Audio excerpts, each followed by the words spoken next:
sometimes I find myself getting caught up in trying to find the best deal out there because, hey, I'm frugal. But I have to step back and realize, hold on a second, your time is worth something too. Originating from deep inside the Rocky Mountains, transported through the power of the internet, and arriving inside your tiny earbuds. It's the Appraiser Coach Podcast, helping appraisers increase their efficiency, quality, and make more money. Here's the guy who makes it his life's mission to create value for real estate appraisers nationwide. Your host and the Appraiser Coach, Dustin Harris. Welcome back to the program, everybody. Dustin Harris hanging out with you. I might as well just warn you up front and give you a little bit of background as to why you're going to hear some background noise today. I am sitting in a hotel room in Chicago. I have done everything I can possibly do to dampen the noise in here, but it's a hotel room. I turned off the AC even though it's stifling hot outside. But guess what? The fan still goes. The AC's louder, but the fan is still moving. And yes, I've got two choices: auto or on. It's on auto, but it's not turning off. Probably because it's sensing that it's hot in here and it wants to cool it down. But anyway, I've learned over the years, and I've been doing this. Golly, can you believe we're coming up on 5 years that I've been doing the podcast? Yeah, I know. Surprising to me too. It's flown by. It's been a joy and honor. It's been a lot of fun. Don't worry, I'm not signing out. We'll keep going. But over the years of doing this, I've found that when I have an idea, it's best to strike when the iron's hot. I find that I have two places that I can record fairly well, and then I carry a microphone with me in my car just in case. As you know, I've done many recordings from my car. And today I have none of that. I don't have my cool microphone. I am on the road. I travel very lightly, as you will learn today. So you're going to put up with a little bit of a less quality today. But hey, it's all about the information, right? And so we're gonna do it. We're gonna get it done. I want to pause here and remind you we are sponsored by three great companies. Of course, A La Mode Software. I was just on A La Mode this morning. Here I am from the road, and was able to jump on and check a couple of things from my hotel room this morning. And it was so easy with A La Mode. They make it so easy to work wherever you are. Check them out. Go to alamode.com or 800 A La Mode. We are sponsored by DataMaster. DataMaster is the ability to save almost an hour on every report that I do. It's amazing. You'll love it. DatamasterUSA.com is where you go. DatamasterUSA.com. And finally, we are sponsored by Working RE Magazine. Just yesterday, I got an email from Working RE, and it was about hybrids, and it was an individual talking about their thoughts on the hybrid process. I find it very interesting, and I love that about Working RE. They show all sides of the story, and you're able to make your own decision. Go to workingre.com. Again, it's workingre.com for more information. All right, folks. I want to talk to you today. I've had something on my mind over the last several weeks, actually several months, going back a couple of months. It seems like every time I travel, I think of things that I do that I've learned over the years that I want to share with my friends. I want to share with you, the listeners. No, it's not really appraisal related. I know some of you travel for your appraisal services, but most of us are pretty local.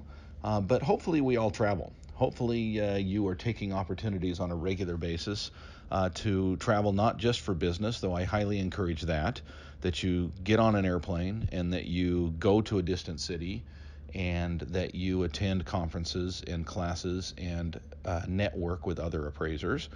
But most importantly, I hope that you're taking time to relax and to enjoy and to be with your family. I've been doing a lot of traveling with my family this year. In fact, I did something new this year. I kind of self-imposed, somewhat spouse-imposed, with her encouragement. we decided as a family that I was not going to do as much travel this year. That I was going to stick with my mastermind groups, for sure. Obviously, I've got a commitment and a joy and a love there. But any other conference, any other speaking engagement for work, I was going to turn down, and I have, and some of them have been very, very difficult to turn down.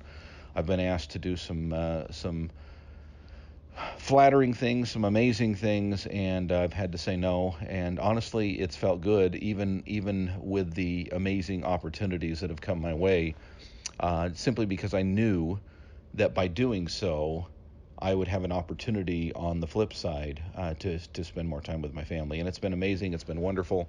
And I've learned enough that I know that next year, though I may attend a few conferences next year, I'm certainly going to cut back, based on what I've done in the past. But I started thinking about this trip specifically. I was sitting on an airplane traveling from Salt Lake to Washington, D.C., and the thought came to me that I have literally logged hundreds of flights over the last, I would say, 10 years. In fact, it is verging on over 1,000 flights. I don't know what the exact number is, but I did some quick calculations on the average number of flights that I take, not the average number of trips, because keep in mind when I do a mastermind, for example, I may travel on 3 or 4 different airplanes, but when you add it all up, I've spent a lot of time on the road. I certainly wouldn't call myself a road warrior. I know individuals that are, in fact, I'm training a guy right now, and I believe he told me he was on the road 20 days out of the 30-day month. So yeah, that's not me. And I know there's a lot of you out there that do a lot of traveling, a lot more than I do. But and I will say this, I am certainly not an expert. Okay, I'm not a travel agent. I'm not a travel expert. And I certainly travel a lot less than many of you do, and many others do. I watch, I follow Danny Wiley on Facebook, and Danny, hats off to you, buddy. Man, it seems like you're on a plane every other day, and I don't know how you do it. Although I will say this about Danny. He has learned one of the principles that and probably more than one, but one that I've recognized. He's learned a principle that we're going to talk about today, and so I'm going to circle back to Danny here in a little bit. But today, what I want to do is share with you, if you'll put up with the noise, and I'm sure you might hear some things outside my door. There's people up and moving. It's early in the morning, but people are up and moving, and you might hear them, banging around in the hallway. I'm fairly close to the airport. You may hear an airplane come overhead, and you definitely, I'm sure, can hear the fan in the background. But I hope you'll put up with that, because I have some things to share with you. Now, if you're about to turn off and say, well, Dustin, I don't really travel that much, no big deal. If you travel at all, I think that today's episode will be beneficial to you.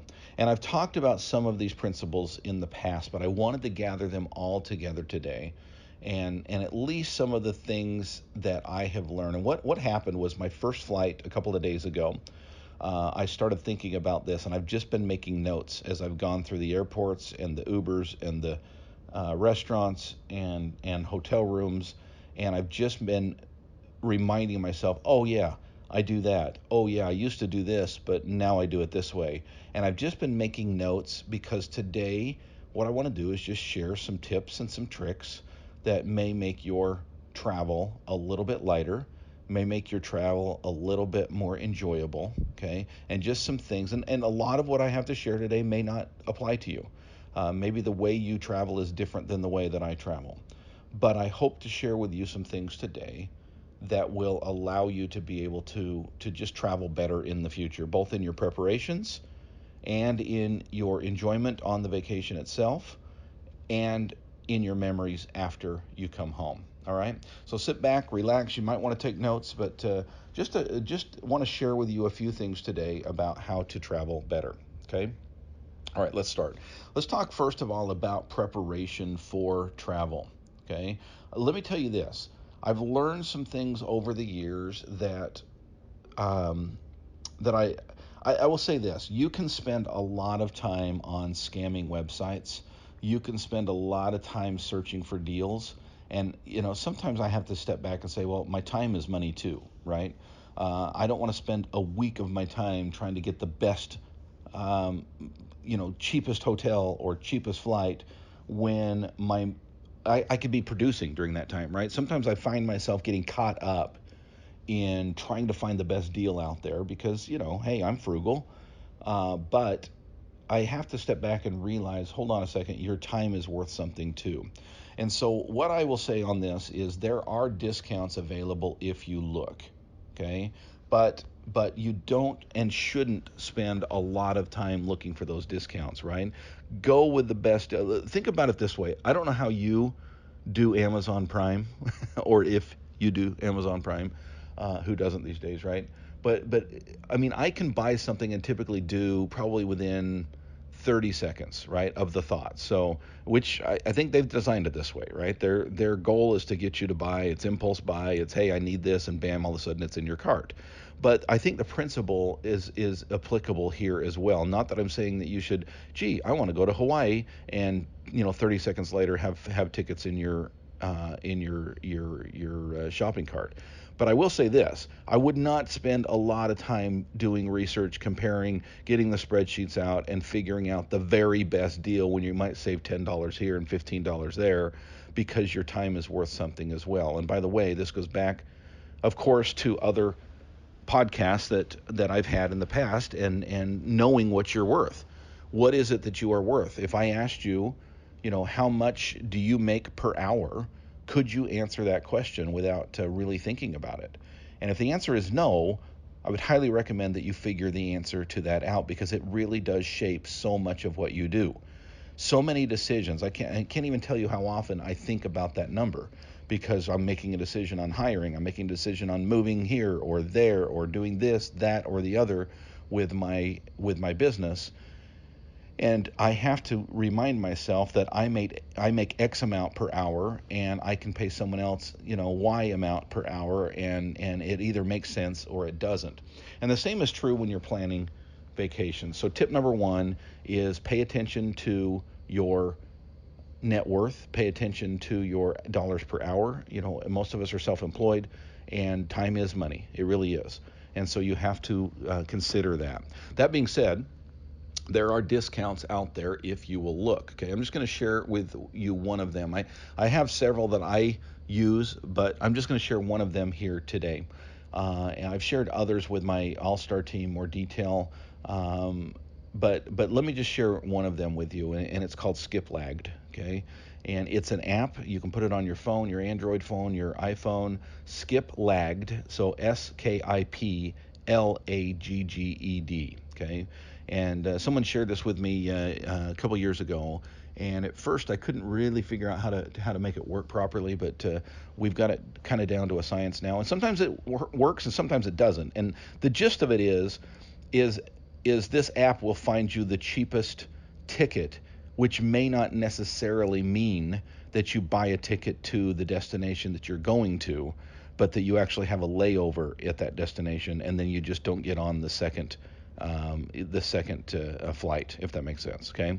Again, I won't go into a lot of detail here because of time, but check it out. If you do some flying domestically, and you're looking for some cheaper deals every once in a while, we will find those deals. Now, this is what I do. Okay, I use apps for a lot of things, and that's another tip that I would share with you today.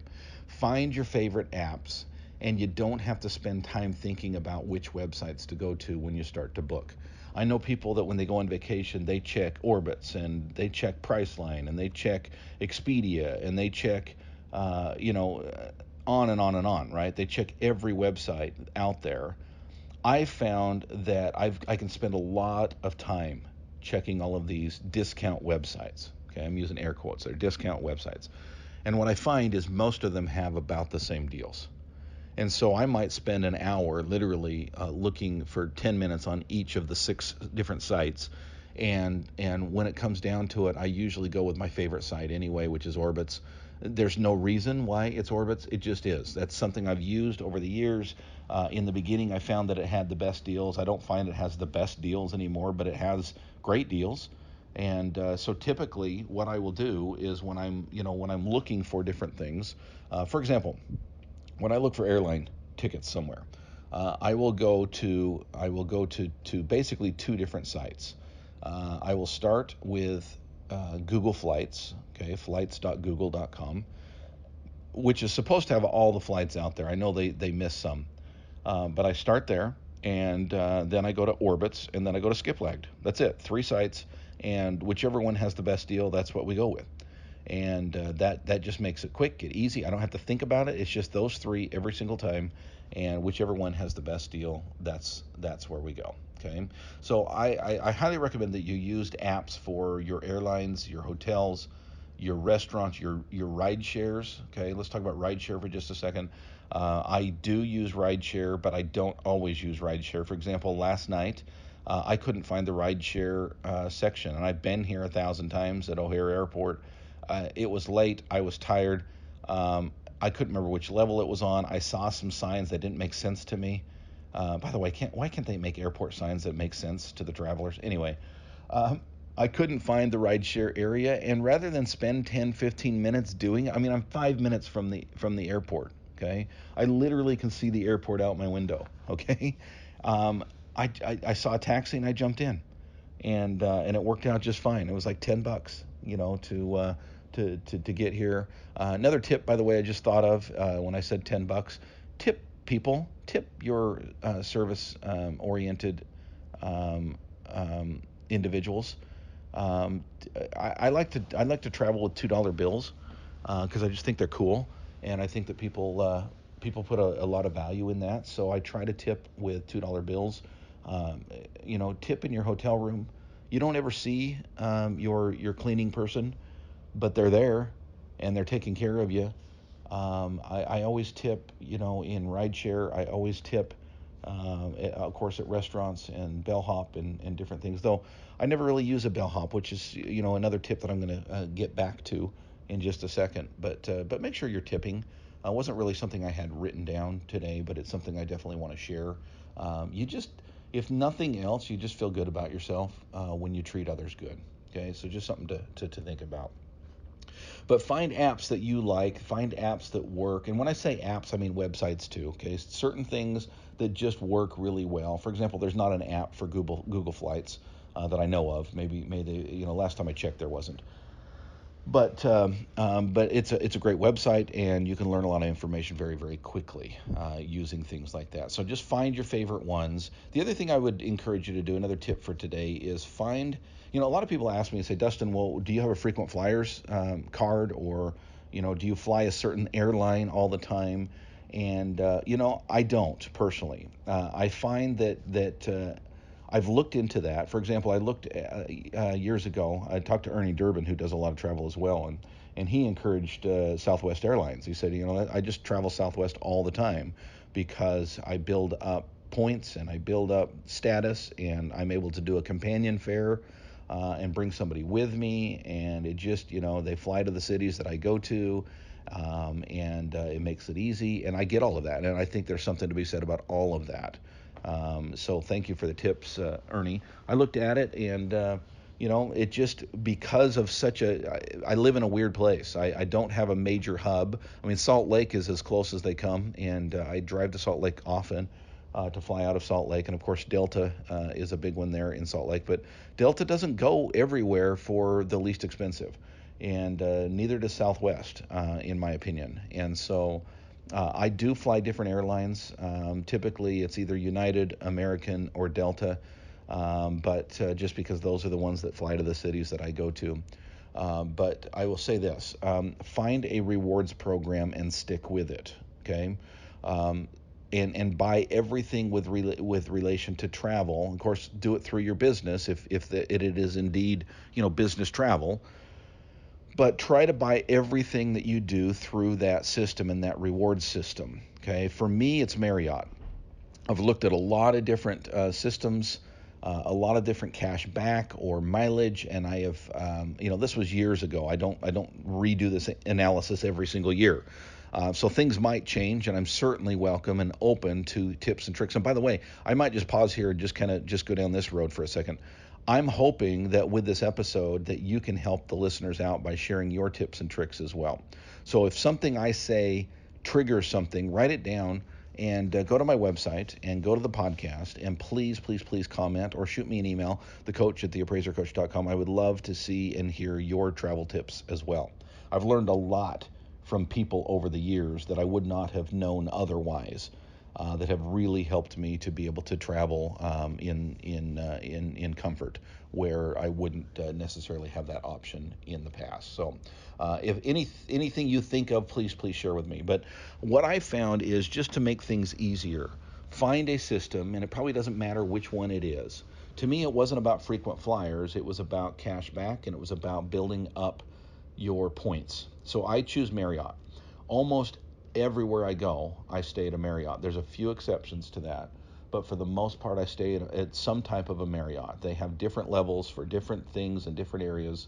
I buy my plane tickets with my Marriott card. I use my Marriott card when I go to restaurants and entertainment while I'm traveling, because the points basically double when it has to do with travel with regard to Marriott, because I stay in so many Marriotts, and we rent a lot of hotel conference rooms for our mastermind groups out of Marriotts. It adds up, and every year my wife and I are able to take kind of a mini honeymoon, if you will, for 3 or 4 days to a destination of our choice, just her and I, and stay in a very nice Marriott for free, virtually, because we use those points, and it's just kind of a bonus to her, for putting up with all of my travel. And it's kind of nice to say, hey, I've been gone a lot this year, but let's take off and let's go to New Orleans and enjoy the weekend, or what have you. So the tip here is, find a program, not multiple programs, and you'll find that you will build up your points very quickly with one particular thing, whatever that is. Some people use Discover Card because it's 1% back, and it's usually double that, or sometimes quadruple or 5 times that when you travel. So look at that as well. But for me, it's Marriott. It just makes more sense, and everything that I do is bought through Marriott. Okay? All right. Again, getting ready to go. Charge and download before you get to the airport. Okay? Now, I know what you're going to say. Well, Dustin, most airports have free Wi-Fi. Yeah, good luck with that. I honestly don't even log in to the airport Wi-Fi anymore. First of all, I don't feel it's secure. And yes, I can use a VPN, but it just feels creepy, honestly, with all of those strangers there that could possibly get into my data. But the other big thing is, airport Wi-Fi is there for convenience. It's there for a perk, but it's certainly not effective. And my experience has been that using Wi-Fi at the airport is just a frustration. And so, yes, I do have a hotspot on my phone. I will typically use that over anything else. I get a lot of work done waiting for planes, sitting on the laptop, but I do so on my hotspot. But I will say this: if you are one that likes to watch, movies on the plane, or what have you, I certainly would not trust the system that's on the plane. I would bring my own. Again, this is just a helpful tip, that you download the movie before you get to the airport. Just think ahead, right? Do all your charging of your cords and everything else before you get to the airport, and that will help you, of course, when you get to the airport and on the airplane itself. All right, that brings me to my next tip, and that is to pack minimally. What I mean by pack minimally is exactly what it sounds like. And I have done it both ways. And I can tell you, folks, there is such a benefit, first of all, to not having a roller bag. Okay? And I know that's a quote-unquote carry-on.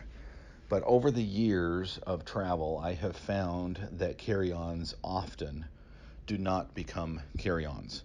Meaning, you get to the hotel, you might have a little commuter plane that is small and it just doesn't fit in the overhead bin, and so they check the bag, and yes, sometimes they do it at the jetway, but a lot of times they send it to the baggage claim. And so here you are, you packed minimally, not just to save money, because you don't have to check a bag, and some airlines make you pay extra. Most of them make you pay extra for that kind of thing.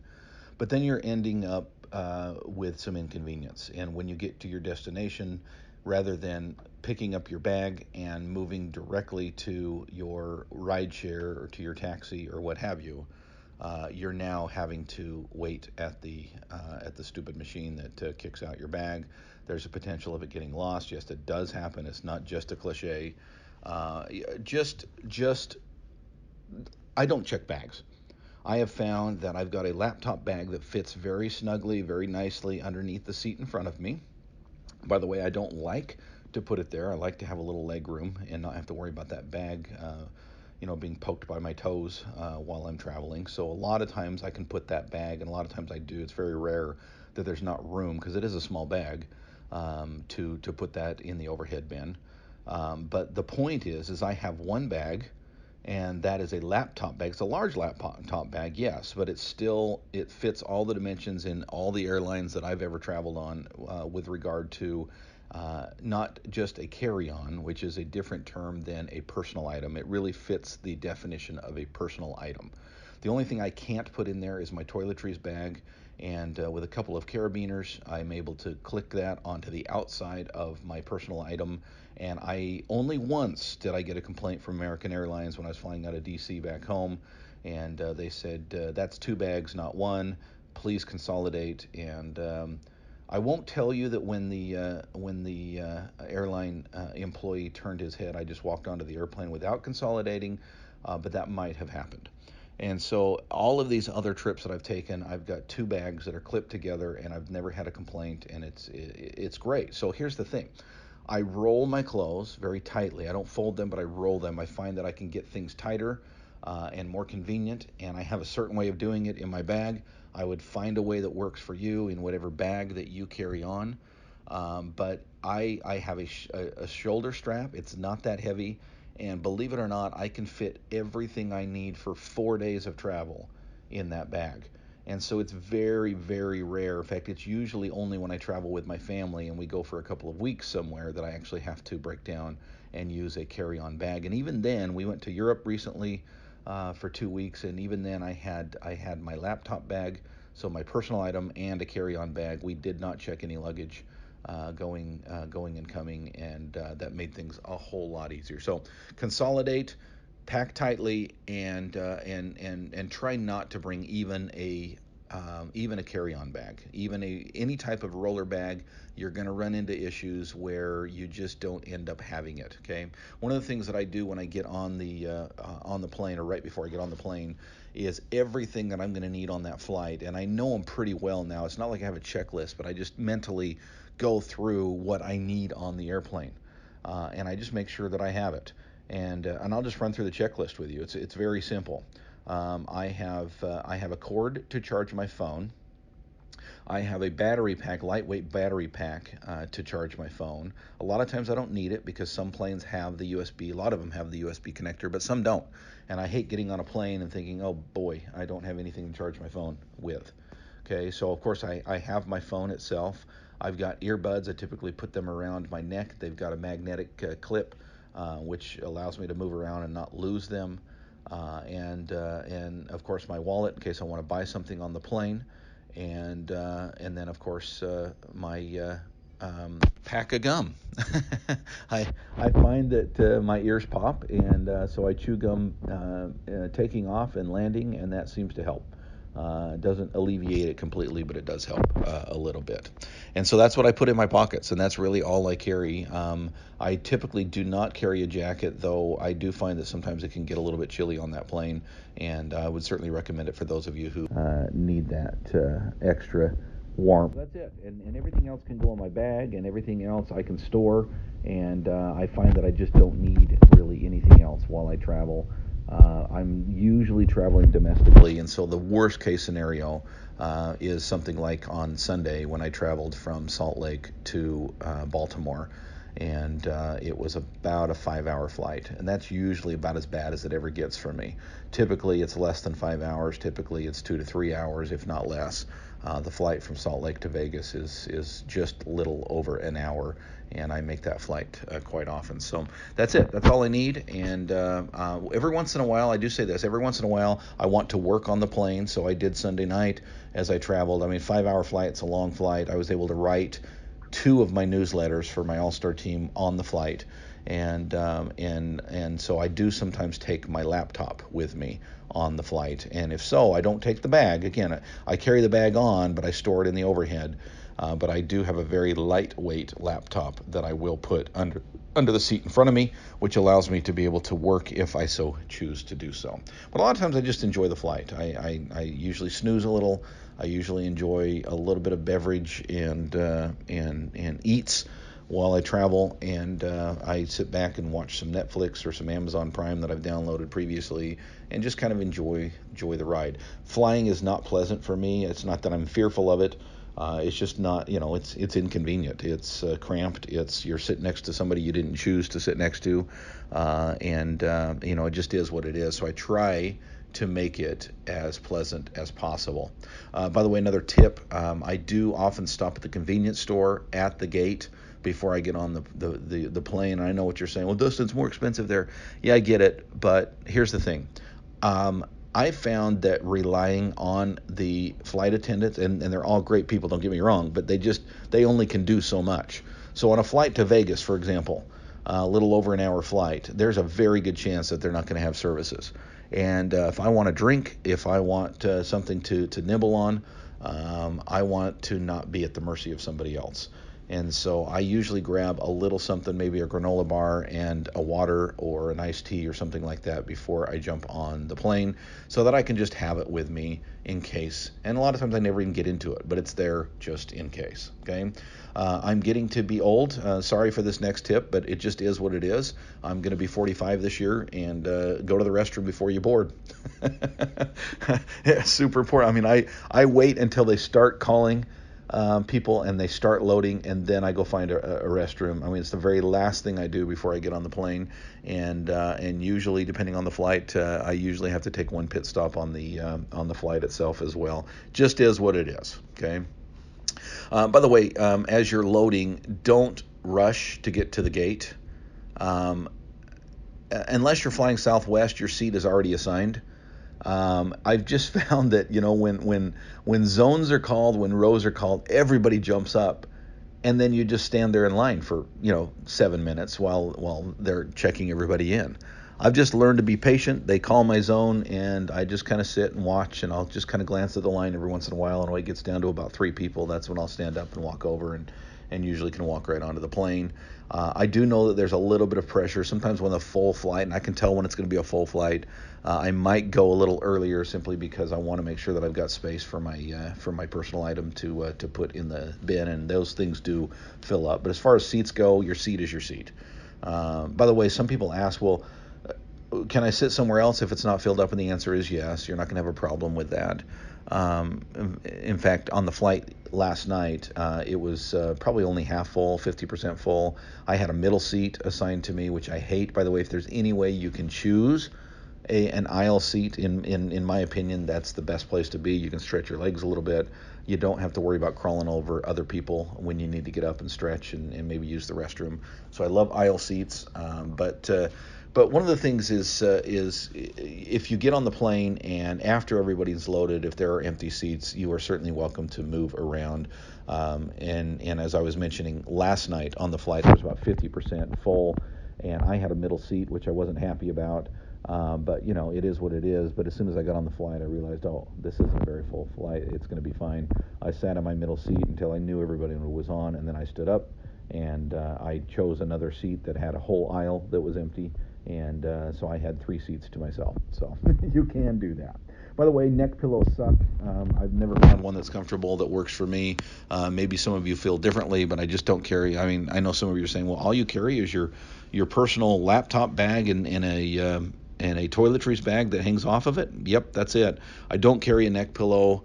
I've used them. I've tried to use them in the past. If it's a long international flight, I might change that. But honestly, when we went to Europe, I carried that stupid neck pillow around with me for 2 weeks, and I don't think I used it on either flight, or if I did, it just didn't work out. I remember thinking, why do I have this dumb thing? So anyway, just a thought.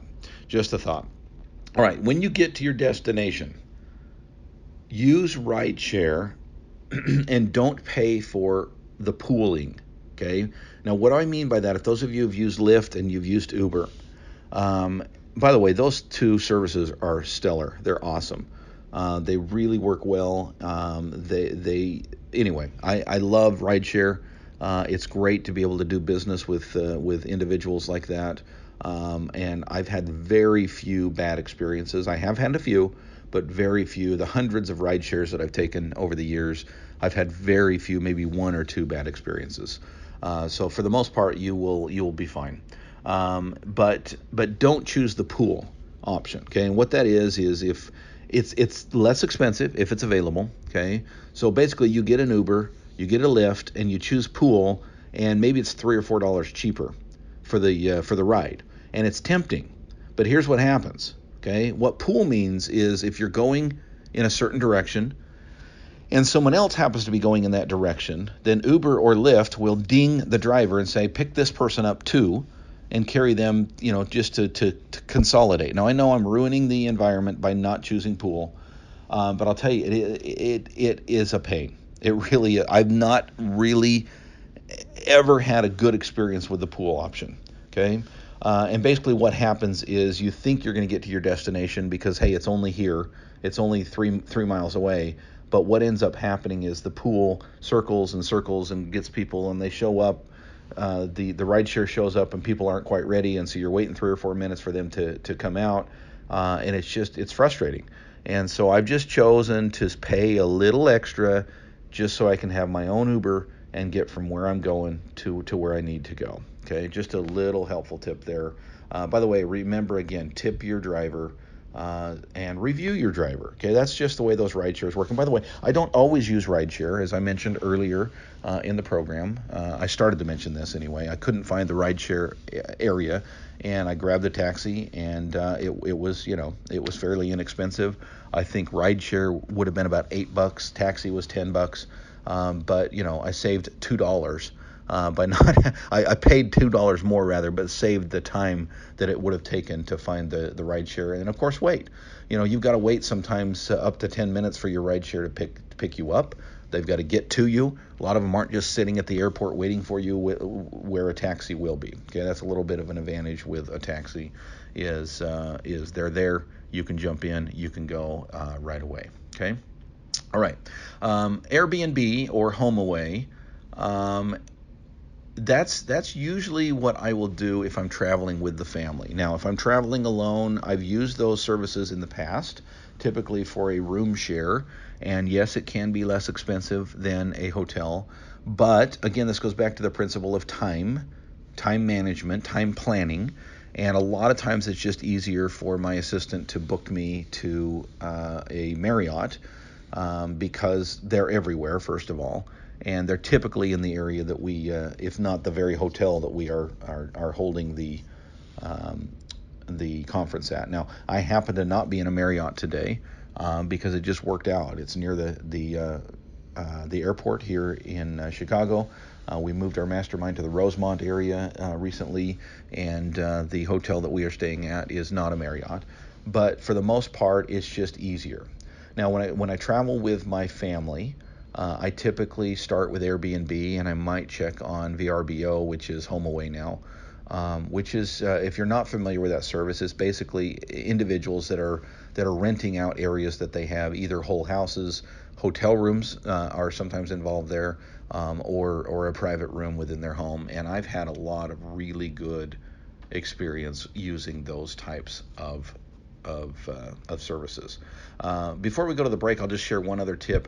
When I first arrive, the very first thing that I do, because I just don't want to have it hanging over me, is after I check in and get into my hotel, I will immediately go to the closet and I will pull out the ironing board and the iron and get it warming up as I start to put my stuff away. And then I will quickly iron the clothes that I will need for the next morning. And I pull them out of that bag that I talked about. They're rolled up, so they're really not too wrinkled, but they definitely need a good going over with an iron.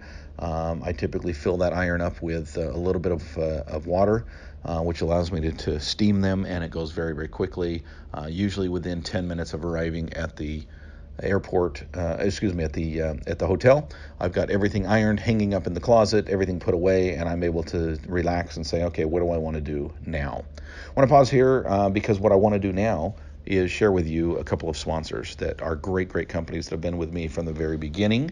I believe in what they're doing. They believe in what I'm doing. It's a great relationship that we share. One of them is Working RE Magazine.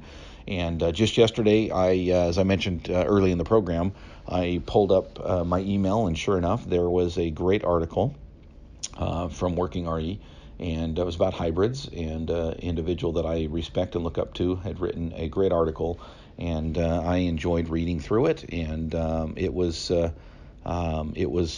great. That's the type of information that will be coming to you if you sign up for their free services. Go to workingre.com, wait a few seconds, there will be a box that comes up, and put your email in there, and then you're good to go. Again, it's workingre.com, workingre.com. DataMaster, of course, is the ability to save up to an hour per report. I try to be conservative on this program, but I'll tell you, folks, multiple times I've saved over an hour working with DataMaster. On average, it's about 40 to 45 minutes per report. Now, think of that. Let's just go conservative. Let's say it's only 30 minutes per report. Okay, I think that you can confidently say that DataMaster will save you every time at least 30 minutes per report. What can you do with that time? We've been talking today about time. We've been talking about how much time could you possibly spend on a website looking for the very best deal, and did you really get that great of a deal if you had to check that closely and spend that much time? Well, DataMaster is a similar principle, right? How much time do you waste or spend money on someone else entering your data into the fields, where one button, one press, and it's immediately downloaded for you? Datamaster USA is where it's at. Datamasterusa.com is the website that you'll go to. Again, it's datamasterusa.com. Finally, we're sponsored by Alamode. Just a few minutes ago, I had a question on a report, and here I am at the airport. I was able to log into my server. I was able to jump on Alamode. I was able to look very quickly. I didn't have to do anything, but I could have. Very quickly on Alamode. The other thing that Alamode with your subscription allows is, speaking of travel, a laptop version for no extra cost. And so if I'm away from the office and I need to do something on a report, it's great to download it to my laptop directly, and that way I don't have to have internet to log into my server, and I can work on the report from the road. Alamode will save you time. Alamode will save you money. Check them out. It's alamode.com or 800-ALAMODE.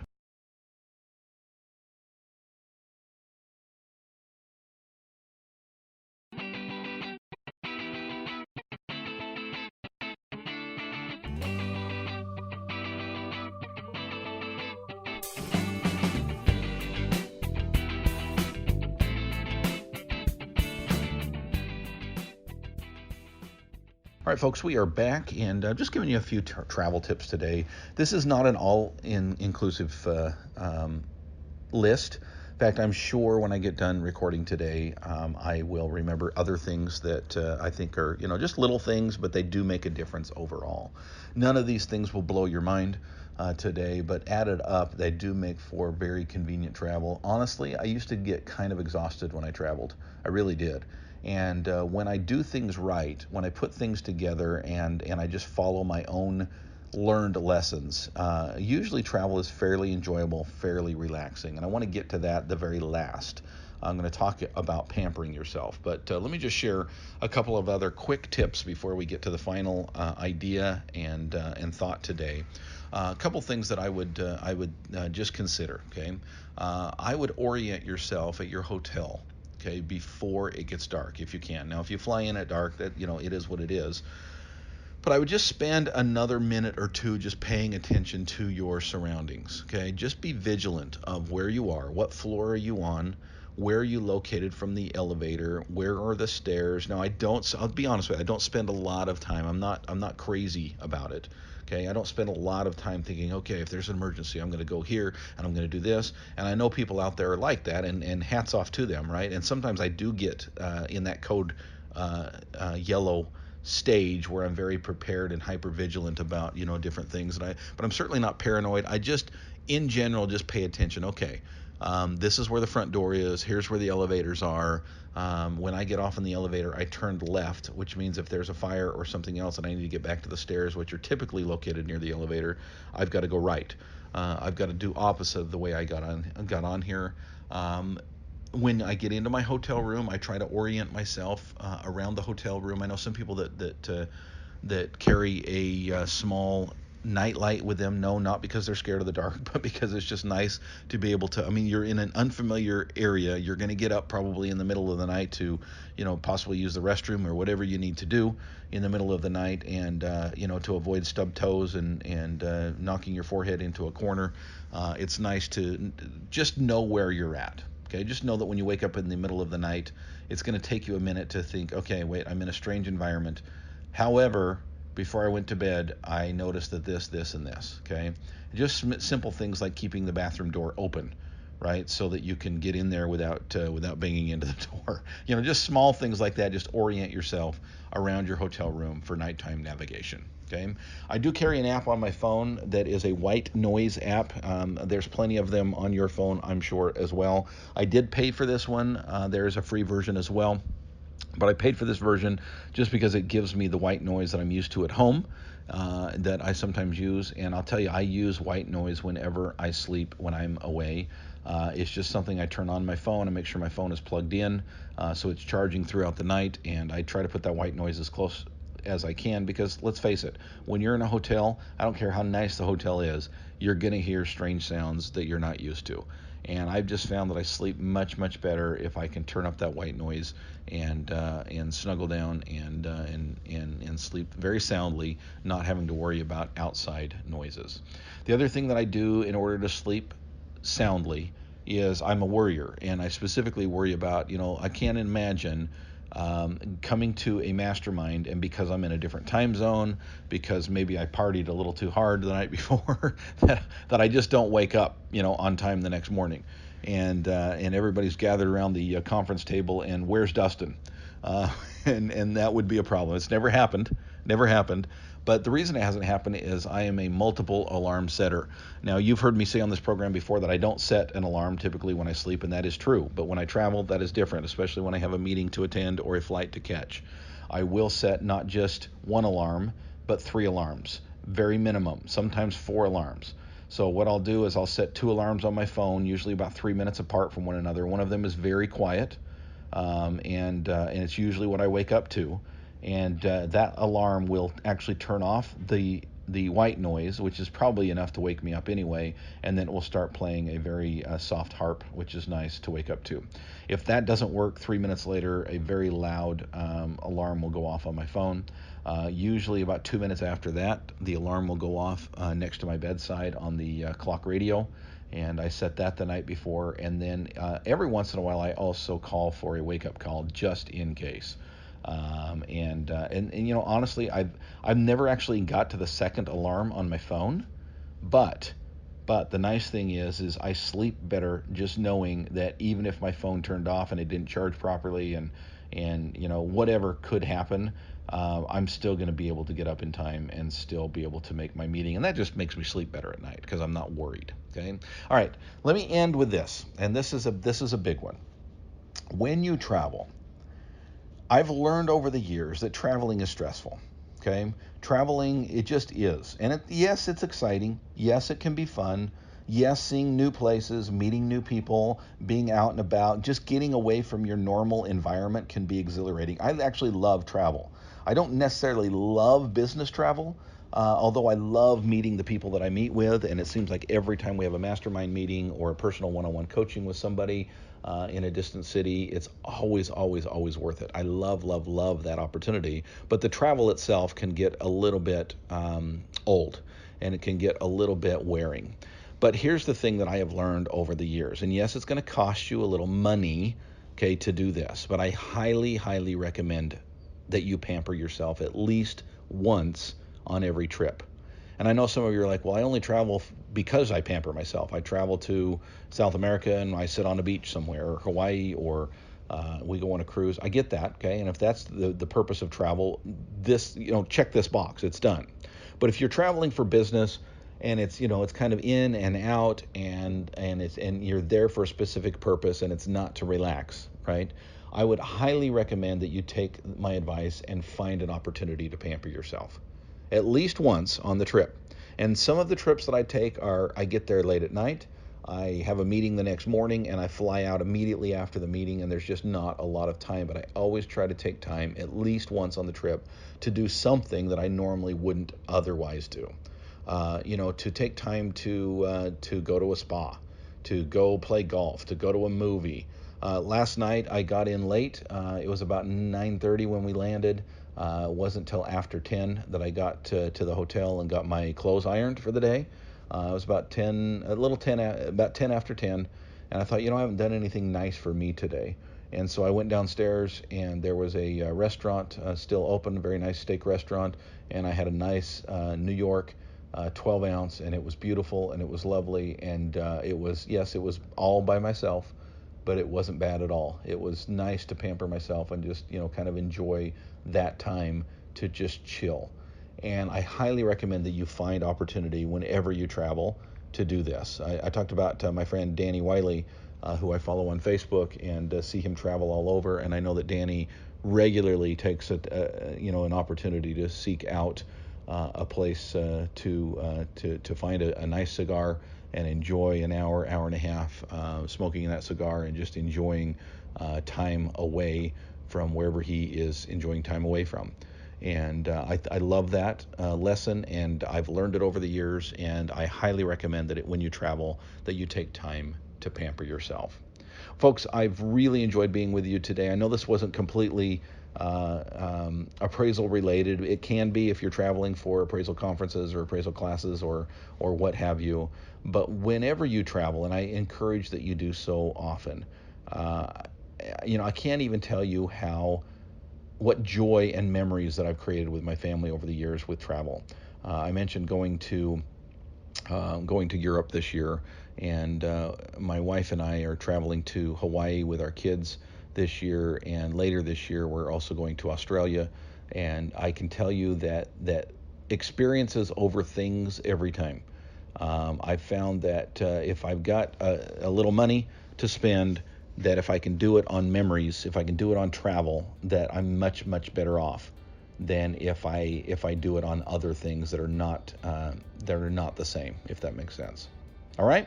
Thanks for joining me today, folks. We've talked a lot about the masterminds today, and I've got them all over the country. I love traveling to the masterminds. I really do. It's a great, great joy. I've got a great meeting lined up today. Starts here in just a few minutes. Can't wait to be together with my mastermind group, and would love to see you join us as well. Check it out. Go to theappraisercoach.com/memberships to learn more. theappraisercoach.com/memberships. You've been listening to the Appraiser Coach podcast with Dustin Harris. If you like what you hear, please give us a 5-star rating and post a short review on iTunes. For more in-depth insider information on how you can make more money as a real estate appraiser, visit theappraisercoach.com and sign up for the All-Star team today. Thanks for joining us. And now, get out there and create some value.